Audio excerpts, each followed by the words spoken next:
നബി സല്ലല്ലാഹു അലൈഹി വസല്ലം തങ്ങൾ പറഞ്ഞു, ഇദാ റഅ അഹദുകും മിൻ അഖീഹി മാ യുഅ്ജിബു ഫൽയദ്ഉ ലഹു ബിൽ ബറക.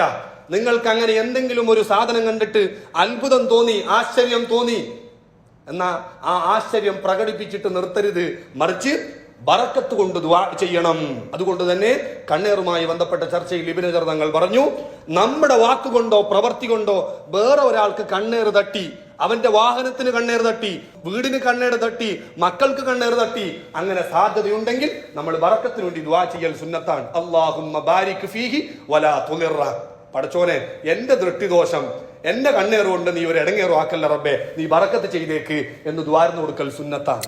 ഇനി നമുക്കൊരു കണ്ണേറ് തട്ടി, എന്നാലോ നമ്മൾ കണ്ണേറിൽ നിന്ന് രക്ഷപ്പെടാൻ വേണ്ടിയുള്ള ദുആഉം ഇബ്നു ഹജർ തങ്ങൾ തന്നെ പഠിപ്പിച്ചിട്ടുണ്ട്. മാഷാ അല്ലാഹു ലാ ഖുവത ഇല്ലാ ബില്ലാ ഹസ്വൻതു നഫ്സി ബിൽ ഹയ്യിൽ ഖയ്യൂം അല്ലദീ ലാ യമൂതു അബദാ വദഫഅതു അൻഹ സൂഅ ബിഅൽഫി ലാ ഹൗല വലാ ഖുവത ഇല്ലാ ബില്ലാ. ആയിരം ലാ ഹൗല വലാ ഖുവത ഇല്ല കൊണ്ട് എന്റെ ശരീരത്തെ ഞാൻ എല്ലാ കണ്ണേറിന്റെ ദുഷ്ഫലങ്ങളിൽ നിന്നും സംരക്ഷിക്കുന്നു എന്ന് നബിതങ്ങൾ പഠിപ്പിച്ച ദുആ ആണത്. ഖാദി ഹുസൈൻ റഹിമഹുള്ളയുടെ ശിഷ്യന്മാരുടെ എണ്ണം കൂടുമ്പോ വരെ കണ്ണേറ് തട്ടോ എന്നുള്ള പേടി കൊണ്ട് ഈ ദുആ മഹാനവറുകൾ നിരന്തരം ചൊല്ലാറുണ്ടായിരുന്നു എന്ന്. ശിഷ്യന്മാര് കൂടി അവരെ കണ്ണേറ് തട്ടോ എന്ന് പേടിയാണ് മഹാന്മാർക്ക്. അപ്പൊ നമ്മൾ ഇങ്ങനെയുള്ള നിഅമത്തുകളൊക്കെ വർദ്ധിക്കുമ്പോ കണ്ണേറ് തട്ടുമോ എന്ന ഭയം എപ്പോഴും വേണം.